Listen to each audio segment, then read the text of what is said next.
Father God, Lord, we just thank you for the opportunity to come together again, that we just are able to use this opportunity to grow and to spread word to the world, Lord, that you're able to let us share what we're supposed to share and let the world hear what they're supposed to hear. Pray this in Jesus' name. Amen. What's up, guys? We're here. We got another episode of Discipline and Legacy Podcast. I got my boy Jeremy Pitbull Smith.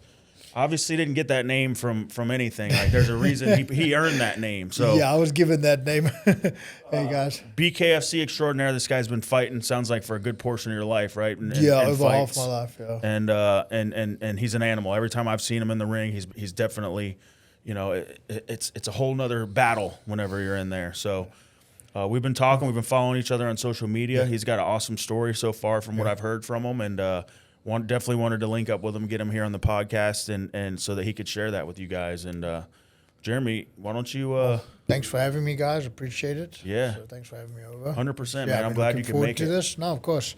So like 2 hour drive is not so bad. It depends on traffic. It was an hour and 40, and then there was traffic, so it was 2 hours. I head down south quite a bit. That's when I first started doing this, and it was in Miami. And like that was saving me just the time and the money I spent going down there by opening the studio. Oh, here. no, it's crazy. Miami can take me 2 hours.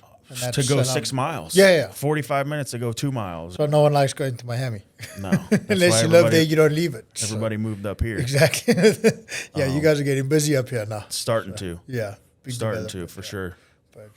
But yeah, cool to be here. I've actually been watching your podcast for a while. I like how you get into stuff besides just the regular when's the fight, who you're fighting, this and that stuff, like more background of the actual. Definitely, man. Well, I realized that, even business owners, right? People know him as like, oh, that's the drywall guy, right? Yeah. But they don't know what it took for him to become the drywall guy. And I think when you get to know somebody a little bit and get to hear their story, it's different than just going to watch them fight. Oh, that's Pitbull, So 100%. And we get to know the adversity. The biggest thing that I wanted to kind of grasp with this podcast was pouring into the next generation too. Kids.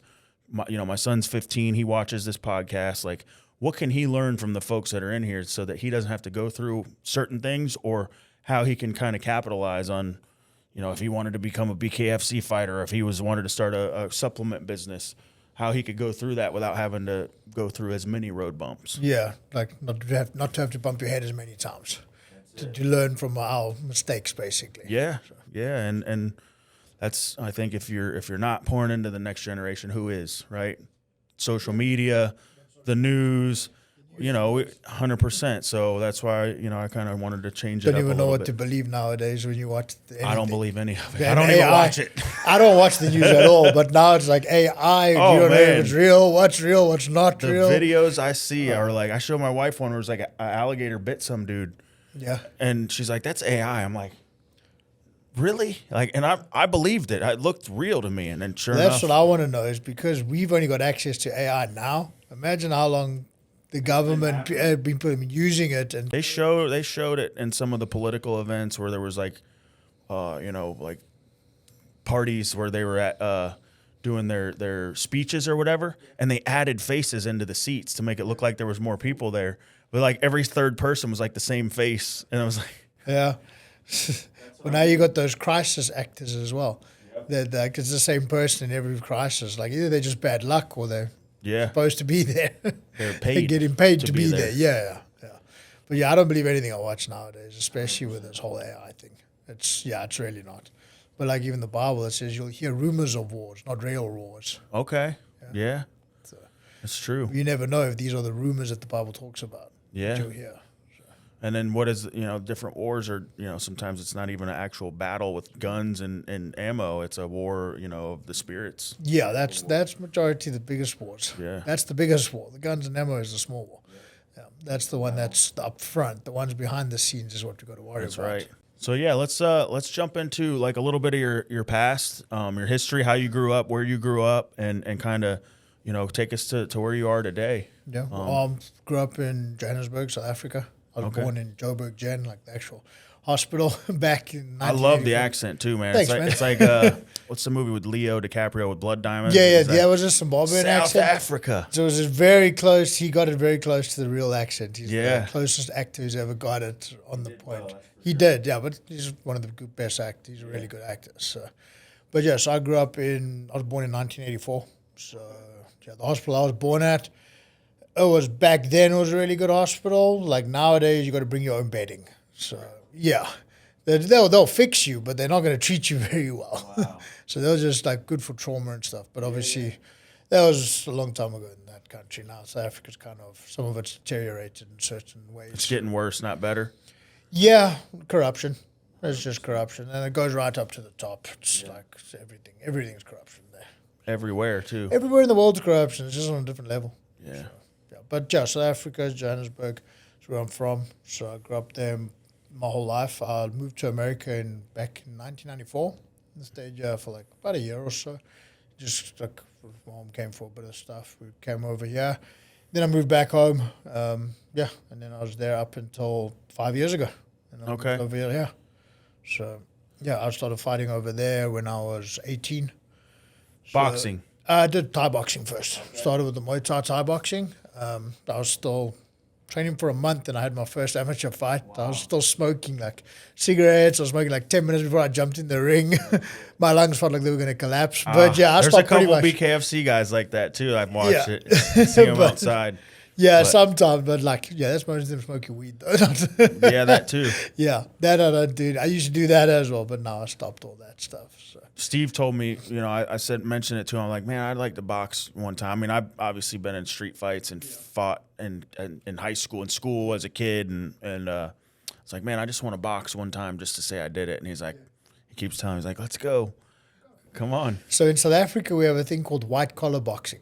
Okay. So it's like exactly like what you want to do. It's like someone who's not a professional boxer. Just do it one time. They want to have a fight. So no one actually wins the fight. If you win by knockout, you win, right. But there's no judges to score it. But you'll know if you won or not. But a lot of guys do it, like businessmen, corporate guys. They'll be like, all right, cool, you know what, I want to train. You're mad at the guy in the office, and you're like, let's go. We're going to have some white well, just collar. to say I've been there and I've done it, and I've got the experience of walking to the ring and training and like doing that stuff. People love it. I was on the wrestling team in high school, so I was. That's similar because you're still getting ready for war, kinda, and you still get that the feeling. Still get the nerves, but it's a little bit different when you're getting punched to when you just definitely different. Even bare knuckle different than just boxing gloves. So. It's very different, especially because you could be the best fighter or the favorite, and still all it takes is one hit from the other guy, and that they'll end it. Yeah, a little cut, and I had like my first bare knuckle fight. I got cut, and they stopped the fight. Yeah. I was fine, but I was just like a little cut. I knew if the punch just skimmed. You see it a lot, and it's that's the beauty. Like that's why it's like my favorite sport, and I've been definitely been to every single. No, one it's of them. entertaining, and even if the guys aren't that like. Let's say they take two guys who aren't that skilled. Right. They'll put on a great fight. They'll put on a show. It's a good show. It's a good fight because everybody they just. But then you see the real technical guys, and it's even better because the technical, you're like, all right, these guys, know what they're doing. They're standing back. People are booing, but you know what? They don't. All it takes is that one. That's it.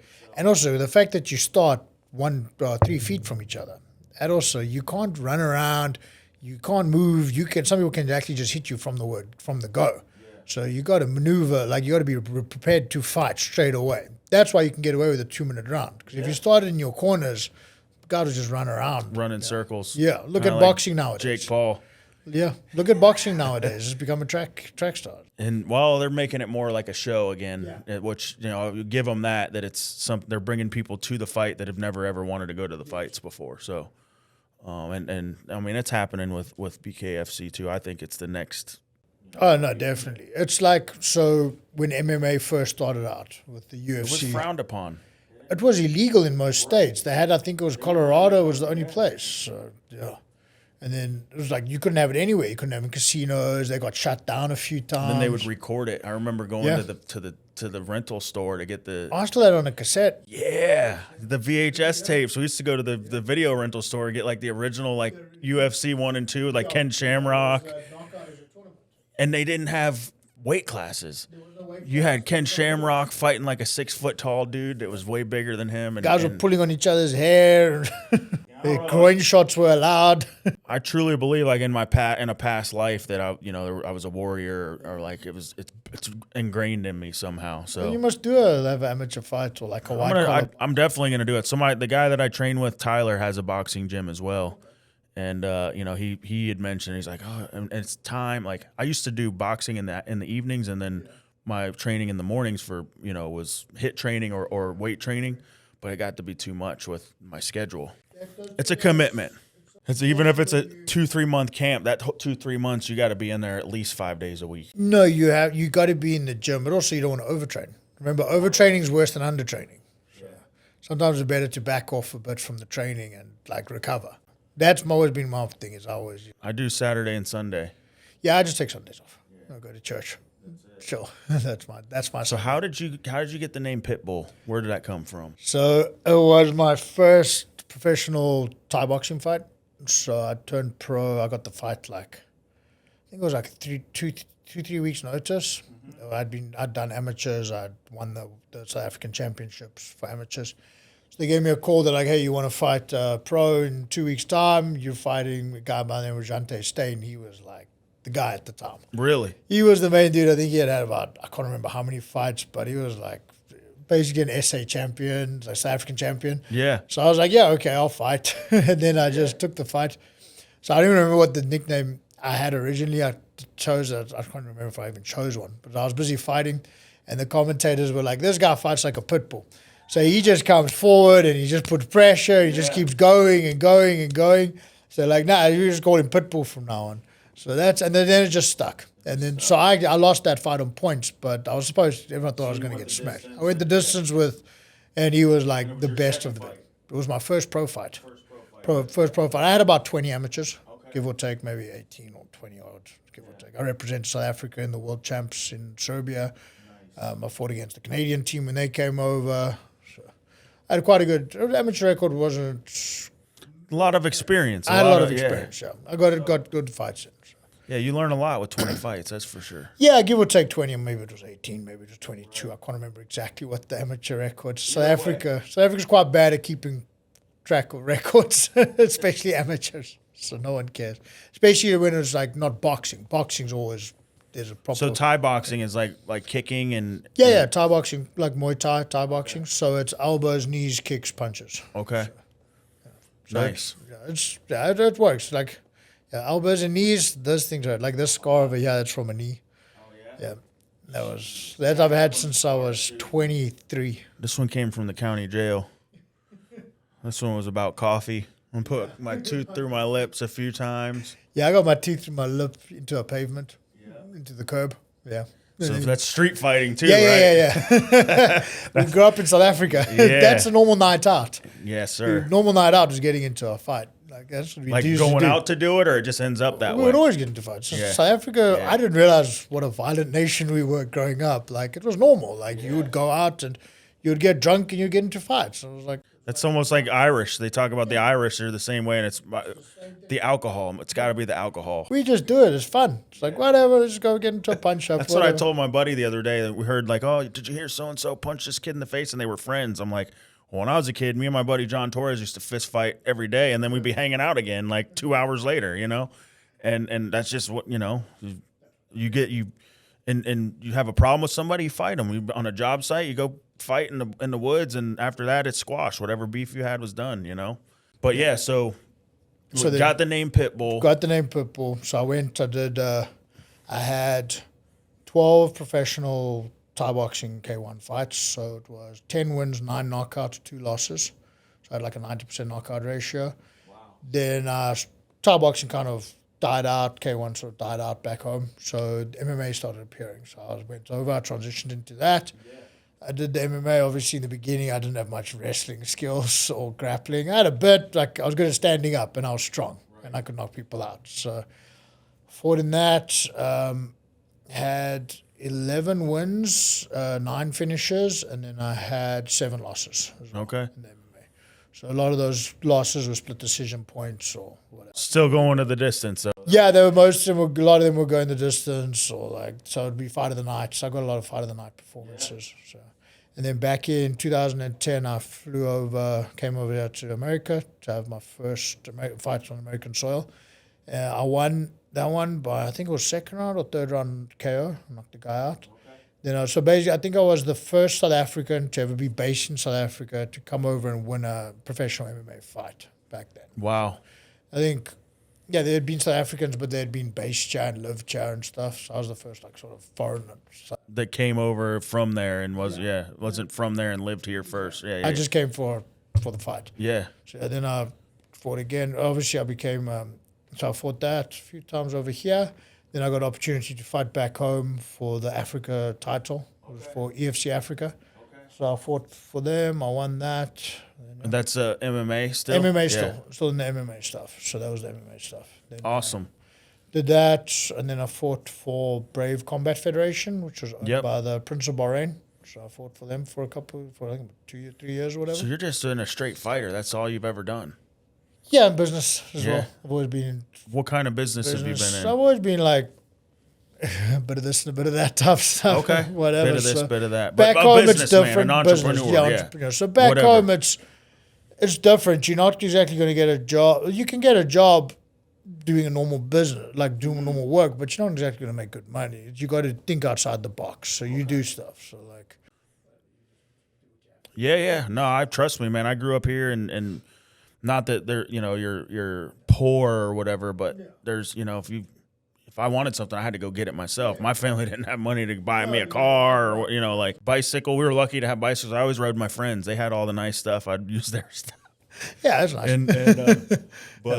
nice. So as I got older, I dropped out of high school in the end of my 11th grade. I was like so close to graduating, got my GED, and it was like went straight to work. So I got a grade 8, and then I dropped out and I did my O-levels. Yeah. Which is like international GED thing. That's what I did. As soon as I got done, I got my GED and, So I did that. I dropped out in I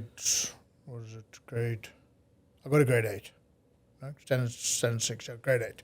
So I got a grade 8, then I dropped out and I did it's called your O-levels. It's your IGCSE. It's International Certificate of Secondary Education. So basically, it's like your GED, your basic. High school diploma. High school diploma, that's it. Right. So I did that. I actually studied a bit of graphic design after that, and then didn't do much of that except make fake Most people student don't. cards. I did make fake student cards and shit. That was about it. Fake IDs. IDs and all that crap. But yeah, that was about it. It's crazy. Most people don't do a lot with what they learn in school and college. And it's like, I say that to my son now. He's 15, and he uses it with his mom and his grandma. He's like, I'm not with them or with him or his mom, but he'll go over there and be like, well, Dad says I don't got to go to school. And I said, no. I didn't say that. I said, if he doesn't go to high school, we can go to get in trouble. So you got to go to school. You don't have to go to college. Listen, college has its place for certain things. And that's all. But these degrees that they just make up, you don't learn anything. Most of the people come out and they be a barrister or fucking work or what you do learn, you don't use it in your career. It's like, go learn accounting. That'll help you. 100%. Why ain't we teaching kids that in high school and, learn how to write a resume, learn how to, do. I just now learning about taxes at 39 years old. Well, I've got a good accountant. I just got one too. That's why I'm learning.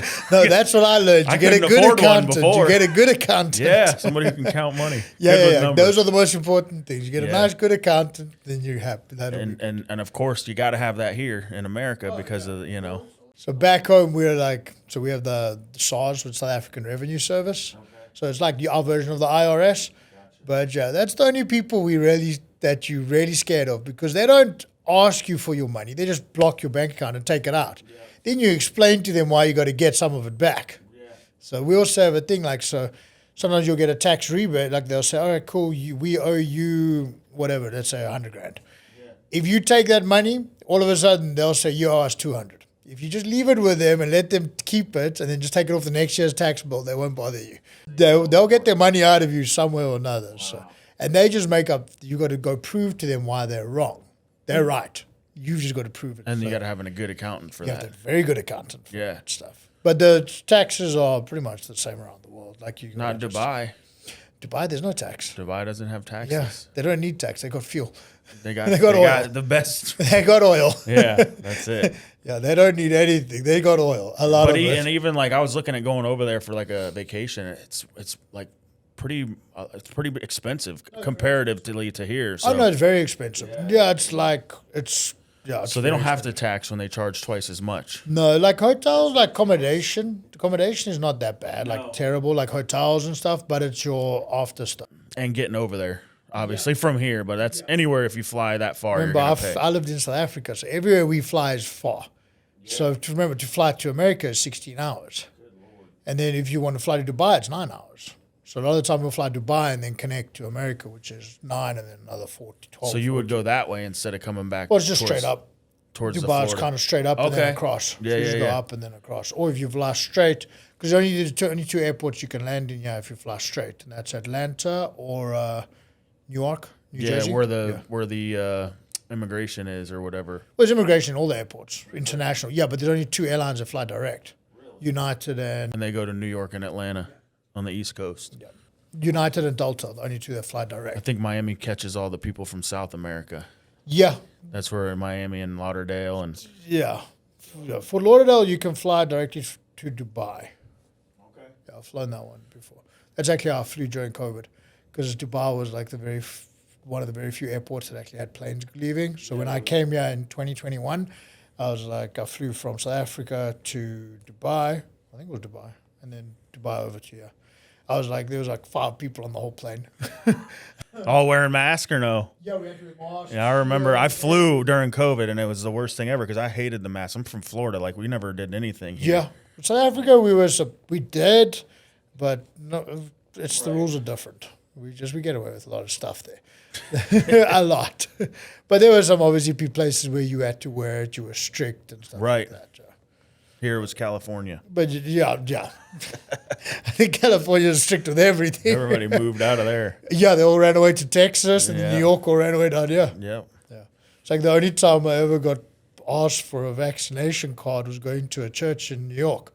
Really? They said, you got to bring a card. I was like, all right, whatever. Yeah. You run down the street and get a vaccine? Yeah, just get a card quick. Graphic designing came in exactly. Good. Went to Hialeah and go on. Yep.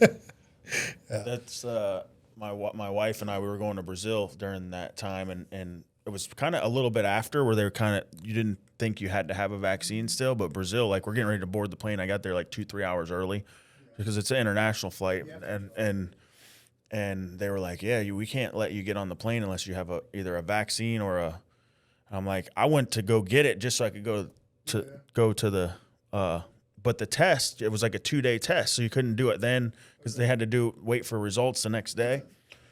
So they did this quick test. It was like they got results in 30 minutes, but the airline was like, no, we're not going to accept it. And I'm like, but then they ended up accepting it because they weren't going to let me When stay. I went to Brazil, you had to get it was obviously not during COVID, it was long before.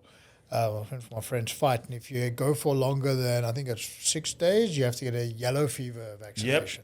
Yep. Yeah. That was, not Colombia, Panama wanted that. Yeah, I did that for Brazil, and I was like, 1 out of 10 people get the side effects. I think I had it from being younger. They never asked me for it. They never asked me for the yellow fever. Maybe it was just because I was from South Africa. Maybe. Maybe they want you to check it. When you're there, they think you're getting it from Brazil and taking it out, is what I think. But I remember when I went to do my application for my passport, for my visa for America, I had to go to Frankfurt. So obviously it was during COVID, it was 2020 right at the end. So I got to Germany, there was like a little bit of a soft lockdown. The embassy opened up because I had to go to the American embassy in Germany because I'm a German citizen. So I flew over, you had to get a vaccination, you had to get a test before you fly. So I got there, I'm fine. So I'm there. So I'm like, all right, cool, I got to go to the airport. I get a test before I fly, 2 days before, they do it. They said, no, you're positive for COVID. I'm like, but I'm not sick. But then I realized I've lost my smell. I can't smell anything, but I never had great smell anyway. And I'm like, oh shit, I can't smell anything. Wow. So I was like, oh shit. And then I went to the hotel room and I had to quarantine myself. And then I started seeing everybody's food sitting outside the doors when I was walking through the lobby and through the passages in the hotel. And everybody was quarantining in the hotel. So obviously got sick from somebody around there. Somebody there. But I never got any flu. I didn't get any symptoms except for losing my smell. I had it, I think, before it even came out. Yeah, but I had to wait a week before I had to go again, so I was kind of stuck there. Yeah. Very difficult when you can't speak a language. Sucks, man. Stuck in the hotel for a week and you can't the gyms. Everything's locked. Wow. Everything's locked because it was COVID. So yeah, but it was alright. I didn't feel bad at least. I wasn't sick, so it was I just actually chilled. So let's go back. You made it here, right? Yeah. You're Pitbull. You made it here. You how long ago was that? 5 years ago. 5 years ago. And then, so when you got over here, you came over here to move here, to live here. Yeah, well, I bought a business. So I bought a supplement nutrition store. Okay. So I came over. So that was the visa I got. It's an investment visa. It's like an E2 visa. Okay. So because I'm German, obviously. I'm a German national. So okay. I can do that. You invest in the country or whatever. So they'll let you come over. So obviously running the shop, doing that. And then I always fought, so I was like, well, they got offered a fight for bare knuckle. Well, I first fought. Right off the bat, just straight to bare knuckle. Yeah, I fought BYB first. I had one fight with them. It's the triangle one, right? Yeah, it's a triangle one. I just had one with them. So I got you in January. I fought in December. Okay. So I was here for about just under a year, like 11 months or whatever. Okay. So I fought. Obviously, with the first 6 months I got you, I didn't really do much except learn the business. I just focused on that for the 3-6 months. But you've been in fitness industry your whole life. You kind of understand supplements. There's rules. There's stuff you got to learn in this country. There's ways that things are done. There's how does it work? How does that work? Like how does it work with certain things? Licenses, applications, all of these things. You can't just walk around and do stuff how you want. So what exactly is your business that you got going on right now? I own a supplement nutrition store. So it's wellness, anti-aging, like that sort of stuff. But it's the health, like... Okay. Health store. Just supplements. Sports supplements, vitamins, that sort of stuff. So vitamins, as you guys say. Vitamins. That's also what I had to learn. I had to learn American. learn the way people. Listen. I'm married to an immigrant, and I understand everything she says. She might say it a little different. Yeah, but otherwise I have to repeat myself every time. If I say things the way I say things, it's like, oh, you just got to keep repeating. So I might as well just say it the way you guys say it. But even like my tattoo artist, he was like, I was always worried about what people were. He's from. I just did a podcast with him, but his accent isn't as great as he thinks it would be. But I understand everything he says, and he's worried what people are going to think. My wife was like that too. I'm like, don't just talk. Like. I go to Brazil. I was there for a month. I had to learn how to talk to him, or I didn't talk. And my thing is, I don't pronounce my words properly. I didn't either, but they understood me. I mumble, so you got to enunciate and open my mouth when I talk. And then the Latin culture, like everybody talks with their eyes, like they're very expressive, and Americans are just like stern and talk, So monotone facial expression. 100%, man. I mean, I'm not that way, but I have a different character, just I think because of everything I've been through in my life. But yeah, so then I came over here, I bought the business. I bought the business before COVID, actually. Okay. So I bought it 2018, 2019. Obviously, I had to apply for my immigration status and all of that stuff. So that took a bit of time, and then COVID happened. So then I got stuck. I was in South Africa. So then I was stuck there for the whole of COVID, came over 2021. Obviously took over, then started running the shop. So obviously I didn't take over the business. Somebody was running the shop for you. Well, the person I bought the shop from, it was still their shop until I came over. That's how the immigration thing works. Well, that's how immigration works. It's not theirs until I get approved. I mean, it's not mine until I get approved. So I was approved, and then it was like, well, I can't come over until we can fly. I would have been over straight away, but there's no flights. So what am I supposed to do? The world's on lockdown. So you run the business, you take all the money stays in the escrow account, and then when I land, we'll go clear it. So, yeah. So I came over, and then, just obviously learning the new industry, like being in the industry, learning it, the supplement industry. So obviously I've known, like you said, nutrition all my life with the fighting and learning how to weight cut, health-wise, all of that. So that's why I chose a business, a supplement store, instead of like a gym. Yeah. Because I know a gym, they want you there all the time, and they want to train with you, and they want to train in the morning and then in the evening. And in the middle of the day, you're free, but it's the hours are shit. Everybody wants to train with you. They don't want to train with a trainer. It's a very committed lifestyle. Yeah, and then there's no time for your camp, your training camp, or whatever it is. like your own life. So that's why I bought the supplement shop. Like that's why I can be here right now and someone's running the store. It's true. As long as you got good employees. And what's the name of it? Total Nutrition Western. And then we just opened up a Total Nutrition Okeechobee as well. Okay. So we got two now. And we're looking at maybe doing another one up North Florida. Like right up at the top. I can't remember the name. Jacksonville or somewhere up that way. It's Mariana or something like that. I don't know. Their closest shop is Alabama. Put it that way. It's quite way far north. Way Panhandle. north. I have no idea where it is, but I don't even know where that is. And it's Florida still, but I've never even been up there. But I've never been there. So a friend of mine, so the guy who opened up the Okeechobee, my partner there. So he got another buddy who might want to open up another one up there. So nice. So it's lucrative. Obviously, the fitness and wellness industry is doing well. It is doing very good. And people are always, it's like, cutting hair or mowing grass. People, they have to keep getting more and more of it. So there's always, I think more and more people are trying to be healthy, especially in Florida. You know what I mean? You don't want to be unhealthy in Florida. What do you like? We have winter for 4 days, 3 days. The rest of the time, you got to look good. The rest of the time, you got to look good. So, look good, feel good. And there's that, like I think I talked about on the last episode I was on with my buddy Tyler, is that the world there's a switch happening. Like there's less and less people even drinking alcohol. Like, and so what does that create? There's nobody hanging out at the clubs at night. Now they're doing morning, clubs. Yeah. They're going like, hey, 30 of us go to the beach and we're going to do Pilates or, It's good as a health thing, which is good though. People are starting to realize, like, obviously, I think maybe COVID was a factor with that too. Eating better, all that. And it's becoming more accepted because I remember whenever I was, it wasn't that long ago, maybe 6-7 years ago, whenever I first started trying to eat healthy, you don't realize how expensive it is. Oh, it's always more expensive. Yeah, like a salad is $8 at McDonald's, but a burger, and you can get 3 burgers for the same price as a salad, and so it's. And those salads aren't healthy. Eh? No, those salads have way more calories than that burger. They're McDonald's. It's like, I don't know, they grew it somewhere different where it's I know. has fat on it. That's if they even grew it. Yeah. But so it's definitely become more accepted, and the world is making a shift for sure. And the peptides are now coming out. The big thing they're saving people from having surgeries. You know what I mean? This is like something that I think mainstream medicine didn't want us to find out. And it's well, if you look after yourself, you don't need the medicine. Like if you're healthy, and then I think COVID also showed that a lot of people who were being affected the worst from COVID were diabetic, and it wasn't diabetes that you were born with; it was from eating crap, like high cholesterol, all of that. So people who were affected badly from COVID were people who were unhealthy.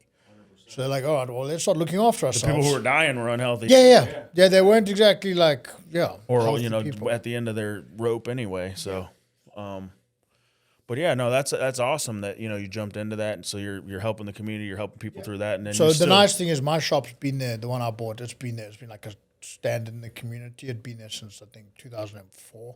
Wow. So it's well established. Yeah. So it's been there a long time. Everybody knows that you got.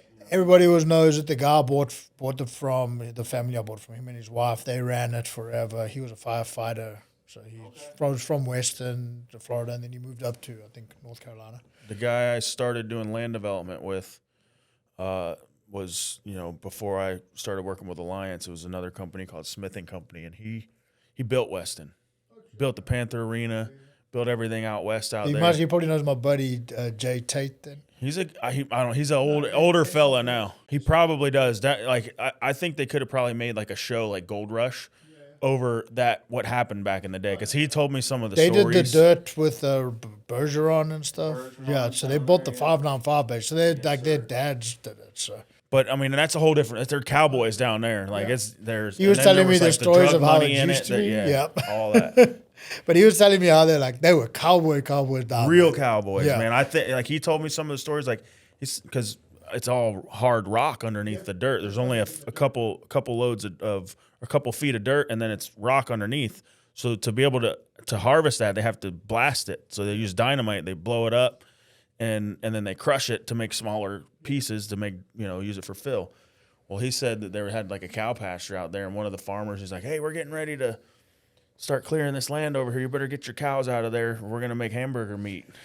Well, like Davey was just cowboys. 100%. They Yeah. was just cowboys. Like that's why there's a rodeo there. That's Bergeron's. Yep. What's Bergeron's? Yep. The area is cool. It's definitely cool. I haven't spent a lot of time. When I go down to Miami, I get in and get out. Yeah. Well, the nice thing is we're not in Miami. But close to it. Yeah, you're way west. We're like switched before, which is nice. Yeah, that's like edge of the. It's right next to the Everglades. Yeah, right next to it. Everglades is like a 10-minute drive. Well, we can see it. Like we're right there. Yeah, I came across the last time I bought my Porsche in Naples, so I bought it there, drove it back, came over 75, hit the little Indian reservation store that was there in the midpoint, and got to come through Weston. And obviously we go through Weston quite a bit. We went to the Panther Arena for a concert for Maverick City, had their concert there. Nice area. I used to live across the road. Yeah. The 10X building. Yeah. And then there's the malls right there. The mall, too. Sawgrass Mall. Yeah, that's like one of the biggest outlet malls. Me and the wife just went there the last time we were down. Oh, there I used to come here on holiday, like because obviously South Africa's a season behind America. Really? Well, because you're in summer, we're in winter. Gotcha. But okay. Remember, everything gets launched here. Like the next year's stuff gets launched here first. So I would come here on holiday and I'd go to the Sawgrass Mall and I'd just come with basically like you see the people shopping there with a suitcase. Yeah. I wouldn't shop with a suitcase, but I'd leave there with parcels. I'd fly back to South Africa with 2 bags full, like 2 suitcases full of shit because it's all next year's season stuff that's still going to come. But I bought it at 50% off because it's all on sale. Yeah. Hasn't even come out yet. That makes sense. I didn't think about that. So I used to come and get a whole bunch of shit here and then go there. Everybody, the tourists do, yeah. Oh, now I see them just shopping with their suitcase and they just fill it up as they go. Best thing to have, business to have is a suitcase business. Oh, yeah. Then people are going to buy. There's a lot of suitcase shops there. So you got the business going, you fought here now and you've been in BKFC for how long? I think I signed with BKFC 2022. Okay. Yeah. Well, obviously I fought BYB 21. And I met my manager, Ryan Perez. So, okay. I got his number somehow. I can't remember how. And I phoned him. He was like, yeah, it's cool. You want to come try it out the gym? Come try it out. I'll meet you. So I just hadn't been training much. I think it was January or something. It was like after Christmas and all that stuff. So yeah, cool. You can spar those guys. So I sparred the guy. The guy was fighting in 2 weeks or whatever. So like, yeah, cool. You can stay. You're tough. You know what you're doing. You can fight. It's like, all right, cool. So then he said, I'll get you a fight in, I think it was April or something. So yeah, then I just stayed with him. What gym is that? Slaughterhouse. Okay. You train in Carter Park. So Contenders. It's Contenders. I know Steve comes down and train with us sometimes as well. So yeah. But it's a good gym. It's a boxing gym, proper boxing gym. So yeah. It's so yeah, I've just been with Ryan since then. He managed me, trained me for the bare knuckles. So it's nice to have it all under one house. We've got a good group. We've got a good stable of fighters there.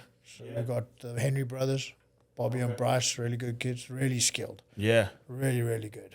So and then Chino Bloom as well. He's also fighting on the same fight as me. He's the big guy, right? Big guy, yeah. He's my main sparring partner. Yeah. He's a big guy. He's like 240. I remember the name. I'm learning everybody because, like I said, I go because of my son. My son absolutely loves it, and we make a guys' night out of it. So we'll go down, we'll drive down for the fight, and now it's turned into like with our company, we sponsor a fighter or we're buying tickets to help people out, and then so we end up staying for like the weekend or whatever. But and it's fun, and it's a tax write off and all that stuff too. But my son, we've been to every single one in Hollywood.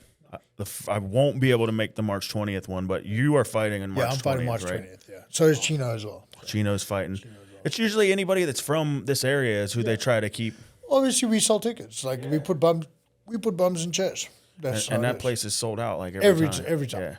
Yeah. And actually opening more and more seating up at the top. Right. Every time we fight, they're selling more. I heard there was going to be just a rumor that I heard. I don't even remember who I heard it from, but there was going to be a bigger venue that was coming possibly for down there. But I mean, if they're filling up the Philadelphia arena up there with 20,000 people, that was what I think 18 or 20,000. Yeah, I mean, if the biggest gate that place has ever had was BKFC, so I mean, it's moving in the right direction. I think since Connor got into it, 2 million viewership as well, streams on that for that fight. It was a big card. 100%. I think that's their biggest, as in arena wise. But I think Florida could definitely fill easy. Up that. Yeah. Well, it's because of Miami. Like people would fly to Miami and stay for the weekend. I think just even if they're not Make from like here. what you do. You make a weekend of it. Make a You weekend come of down it. for 2-3 nights. Yeah, and it's fun. It's it's a good, like I said, get in and get out. Yeah. But no, that's awesome. So you're fighting on the 20th. It's going to be Hollywood at Hollywood, yeah. Hard Rock. Hard Rock, and, Hollywood. yeah. So how do you feel? Who do you? No, feeling good. Yeah. Feeling very good. I'm fighting Donald Sanchez. We fought before. I fought him in New Mexico. So you fought him in a different In his state. in In his BKFC. hometown. BKFC. Okay. In New Mexico, Albuquerque. Yeah, so yeah, that's yeah. where he's from. I flew over there. I fought him there. I won that one, points. And then we actually became friends afterwards. And That's the coolest part, man. Is it's not like everybody's. Obviously the show is the show, right? the show's the show, the fight's the fight. But, But you gain a lot of respect from. you who's don't across. dislike the person. You're just Right. there to fight. Yeah, I think that was with the two girls that just fought on the last one. They're friends, like outside of the ring, and it was like, That's the thing is, me and Donald, we're friends. Like we know each other. We always wish each other good luck on each other's fights. We're going to train a couple of times together. When he came over, my manager manages both of us. So yeah, it's a good fight. It works, and you know what? We're both going to put on a fight. We both put on a good show. Tough guys, so we're gonna have a good fight. So been training hard for it. I'll definitely be watching. I won't be there, but I'll definitely be watching. But our group, the Alliance group, will be there. My son's upset he's going to miss out, but I had something that was planned a while before we even found out about this. I think they only released the date a couple. It wasn't that long ago. Yeah. We'll confirm the date. I think. So you got your talk about your faith a little bit, because we talked about that. We know is that something that's new for you? It's something you've always had going I've on? always had. I've always had. I used to go to church. Like I always used to go. I was Catholic. I wasn't brought up anyway. So my mom was Catholic. She was baptized, but she didn't bring us up anyway. Like she was never. I don't think I was baptized then, so I got it all done later. But she didn't we just whatever. So, but I found it myself. And I would go by myself, and I'd go to church by myself all the time. And then I decided, then I did the conversion classes, did my communion, first communion, got baptized and all that. And then, so I was just, obviously, faith is very important to me. Yeah. Very, very important. Without it, we have nothing. Like, that's the most important thing. So, the cool thing is the priest who actually baptized me, because I was baptized when I was like 27, I think it was. Mm-hmm. He's actually the same priest who married me and my wife. Okay. We flew him in so he baptized me in South Africa. Yeah. He's a Lebanese priest. And then he came to America for a mission, or to set up and run the churches here. And he was I think he's in Colorado. So we actually flew him from Colorado to New York for our wedding. Wow. So he did So you stayed in contact with him? Oh, yeah. We were good friends. Like, we became, we would go for dinner on Friday nights, like a group of us with the priest. Like, he was, very, very, very nice, very amazing person. And then obviously you brought your wife into it too. So I brought my wife into it, and then she just finished her class as well and just got baptized a couple months ago, just before my son was born. So you have a newborn? Newborn, yeah. He's almost 2 months old. That little boy, yeah. Little boy, yeah. So he's almost 2 months old. So you're living the dream right now, on top of the world, changing fresh diapers. Yeah. I'm not so good at changing diapers. Well, my son's mother she had a C-section. So did my wife. So like the first day, she couldn't do nothing. My wife had to have the cesarean. Same. It's like it wasn't planned or anything like that. It was they found out like his butt was coming out and it wasn't supposed to, and so it was like an emergency deal, and so like I tell my son, I'm like, dude, I changed your first 2 diapers, man. Like you better treat me good. No. Bro. My wife does. I'm terrible with the diapers. It takes me so long. I had to do it. Who else was going to do it? You know, like you could have told the nurse from the hospital, but I'm like, my wife was strong. She did it. She was like, okay, I don't know. She's an amazing woman, so I guess she just did it. So I'm terrible at that stuff. I'm very sensitive. I don't like that. I was like the smell, bro. Listen, I'm as tough as could be, but when it comes, like I was gonna invent this thing called like the daddy gas mask. Yeah. And just have it look like Mickey Mouse, like you get different faces for it. I think it would be a good business, you know. Yeah, you could like, hey, little kid, and you don't have to smell the poop because it's like you're covered. You need like a mustard gas mask for that. But like that's where my mind was at, because I can't do it either, man. Like, here, take this thing. Yeah, no, I'm lucky. My wife is she was a nurse, so she did adults. So the baby for her is easy. That's yeah. So I've been lucky like that. So that's new for you, the being married, having the family. got married about almost 2 years ago. So July, it's 2 years. So yeah, and then obviously the family. I just had my first son. And you're only a couple years, so you're like 41. I'm 39. I was born in '86. So, so you still got a bunch of good life to live. Oh no, of course, yeah. So what kind of like impact or legacy do you what's your purpose? Well, now I've got my son, so that's my purpose. Right. That's everything.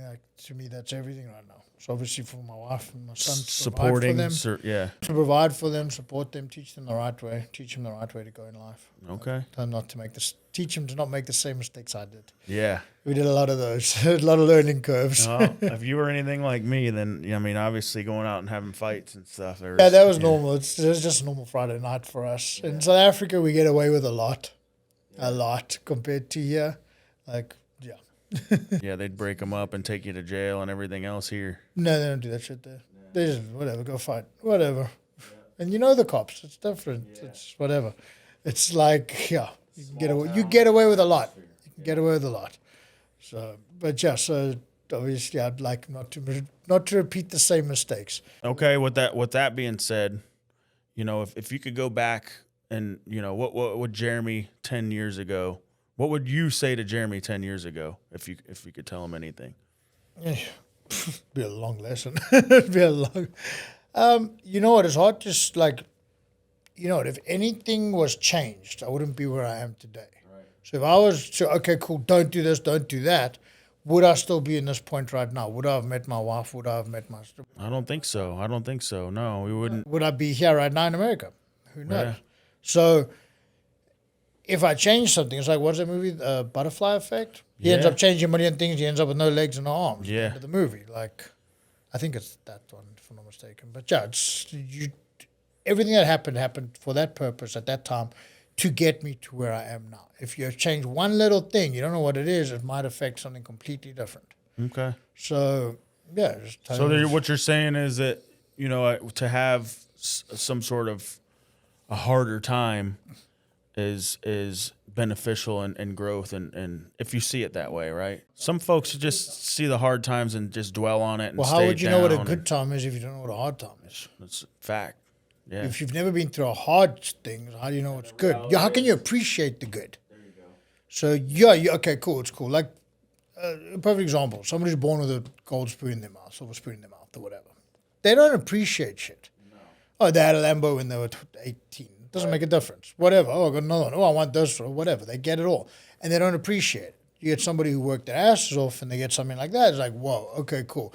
I'm going to keep that car clean. I'm going to keep this thing. I'm going to appreciate it. I worked my whole life for this thing. Exactly. Yeah. You know what I mean? It's like, like the first day you go walk in and you buy a Porsche or something like that. Yeah. You know what I mean? It's like that you did yourself. You accomplished that.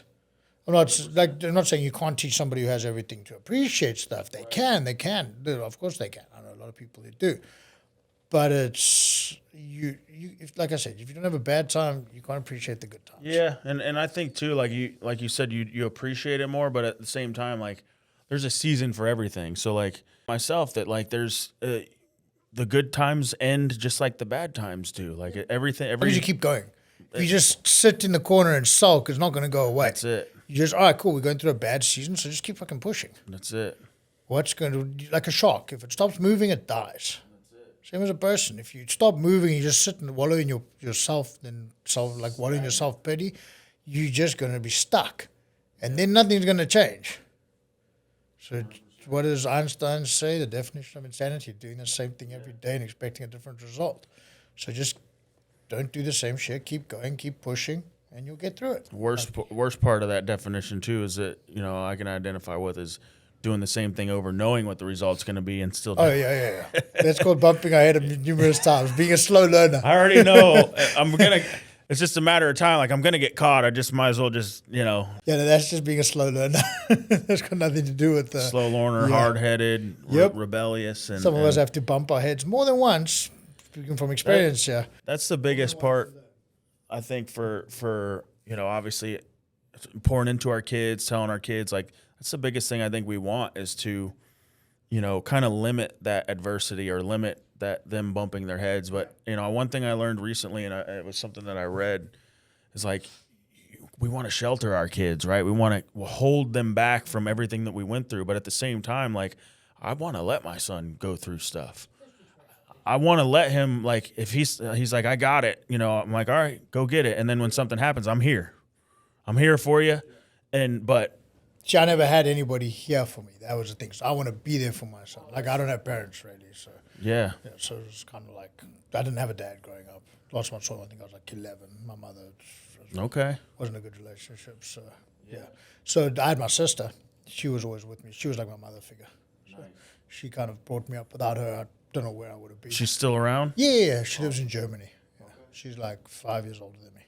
But she was, since I was born, she held me. She held me and didn't put me down. Like, she was my mother. She was there for me all the time. Like, everything. She was always there for me. So that's important to you, to be there for your son. Yeah. So be there for her, for my niece, obviously my wife, and my son, and that. So.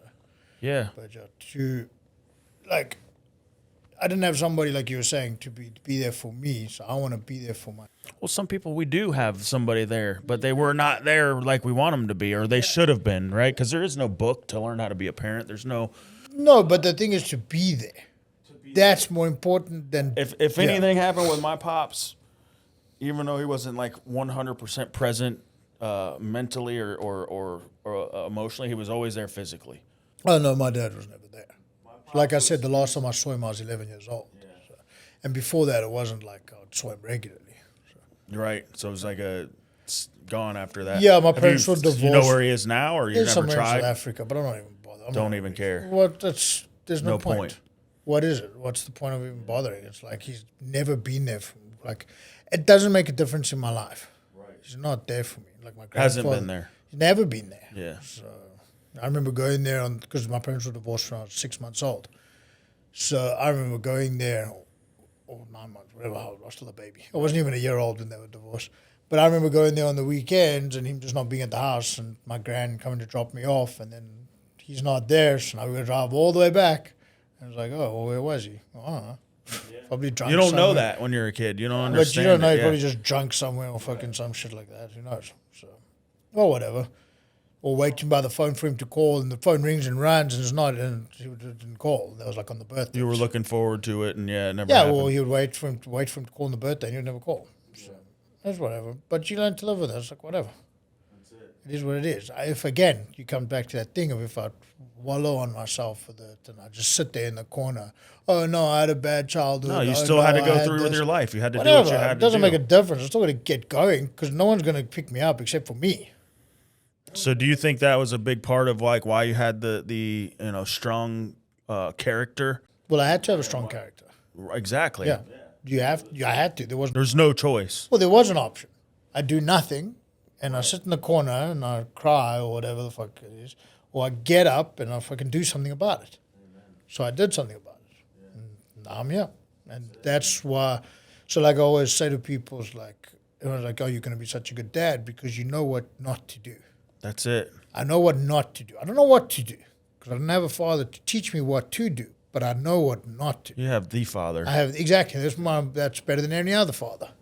That's the most important father. But now I know what not to do, so I know just be there. That's the most important thing. Show up, man. Show up, exactly. 100%. That's awesome, man. That's deep. Definitely, and it's been evident in my life that there's a lot of things that I can't, even if I'm pouring into the next generation or talking to a kid or talking to somebody I don't know a whole lot about, if anything, tell them what not to do. Right? Yeah. Might not be able to preach scripture or read Bible verses, verse for verse, but I could say, hey, don't do what I did, Yeah, don't do this. There's a better choice. I've got a lot of learned experiences with that stuff. They see the scars, they see the everything, and they're like, yeah, maybe we should listen to this guy. That's how it was. I was in the student ministry, and these I had the 11th graders that went to 12th grade, and we split it. It was me and another gentleman that was a leader in the ministry, but he was like literally just got out of high school, maybe a year or two before that. So he was very young, didn't have like the attitude to be able to kind of control the room. And not that I controlled the room, but whenever I spoke about stuff, these guys were like, Yeah, more life experience. More life experience, more character, and obviously talking about being in jail and stuff like that. They were like, Yeah, I was lucky. We got away with a lot in South Africa. yeah. I didn't get in trouble till I got older. I did a bunch of shit, but I didn't get in trouble till I got older. So in South Africa, you can get away with a lot if you know the right people. So. Yeah, and you got a good attorney. It's manipulation, right? And a good attorney. And a good lawyer. You got to have a good accountant and a good lawyer. That's your number one, two things in the world. That's it. You don't need nothing else. So we're coming to a close here.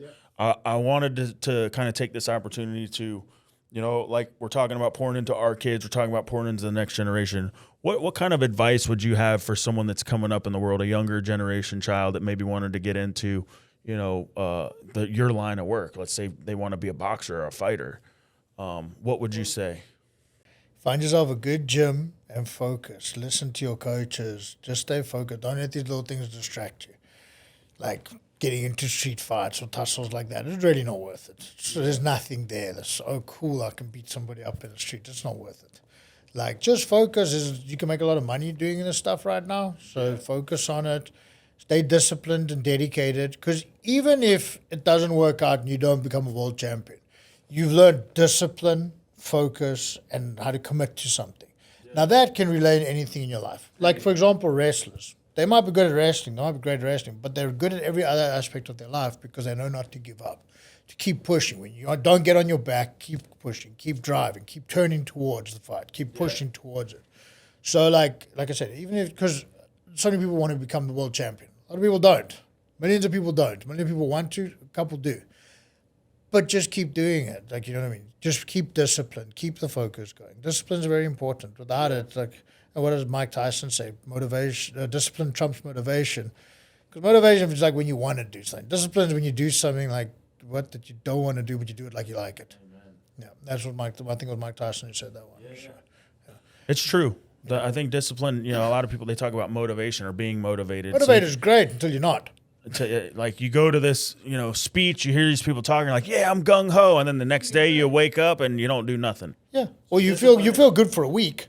You're going to do it. Like even when you go to the gym, hit the gym. Oh no, it's cool. It's going good. Yeah. Like those New Year's January guys. Everybody's hitting the gym in January. Taking pictures in front of the mirror like the next day. February comes, half the people are gone. A couple of them stay. I've seen it for years. Yeah. 3-4 years. And that's worldwide. Yeah. That's not even just chats. Every year. But the discipline, to kick it into discipline, because that will beat motivation. That's motivation where results fails. coming from, and that's where world championships come from. Like sometimes you actually get your best workout the day you don't want to go. I feel better on those days. You're always going to feel better walking out the gym. No matter what workout you do, it's better than no workout. It's like a lot of people, like the hardest thing to gym is actually get there. Once you walk through that door, you're there. I'm not going to leave. Like, yeah. You got to do something. You never pull up in the parking lot and you're like, nah, fuck this. I know some people who do. So get through the door first. Get out the car and walk in. Oh, man, I didn't get the front parking spot. I'm leaving. Damn. It's a sign. Yeah. Well, nowadays you got pre-workout, which is a cheat code. Oh, yeah. So once you drink it, you're done. Oh, no, you have to go to the gym. You can't sit on your couch. I chug it at the house and I'm like, my skin starts I tingling. do it as on my way there. What's your favorite pre-workout? I like Convict by Condemned. Okay. Condemned. Yeah. How many milligrams of caffeine is in that? So the one scoop is 150 and the two is 300. The one scoop for me or a heap scoop for me is enough because I don't want to get. You don't want to have a heart attack. Exactly. And I do a lot of cardio-based exercise. Okay. So I don't want to be like heart rate hitting fucking 200 or 220 and yeah. I got one that's 300. It's C4. Okay, Ultimate. C4's right. I'll bring you some better stuff. I've just been. It's like almost like muscle memory. Like I don't know any other one. I know it tastes good. Like I don't like trying other ones because you're spending $50. You're like, I don't know if I'm gonna go like to my it. Okeechobee, the shop in Okeechobee. We'll hook you up. Just go part. I would have brought you one now to try, but next time, just go to the Okeechobee store. It's on me. Go grab one. That works. The nice thing with it is just enough. It's got the focus, got a little bit of this. Not too much pump. Not too much. Listen, if you take 2 scoops, it's fucking strong. But that's 300 milligrams. Yeah, but the one scoop is... That's the day you don't want to go. Exactly. Then you will go. You have to go. You can't sit on your ass doing nothing. Yeah. That's awesome, man. Yeah. So we're definitely gonna post your links in the bio. We're gonna get everybody tuned into that and let people know how they can watch the fight and everything. And I really appreciate you coming. What do you have anything else you want to say? No, I'm good. Thanks. No, thanks for having me. Yeah, bro. man. I appreciate Definitely. it. That was fucking awesome, bro. Guys, another episode is in the books. stay tuned. We're going to drop this thing here in a couple of weeks. And like I said, the links are going to be in the bio.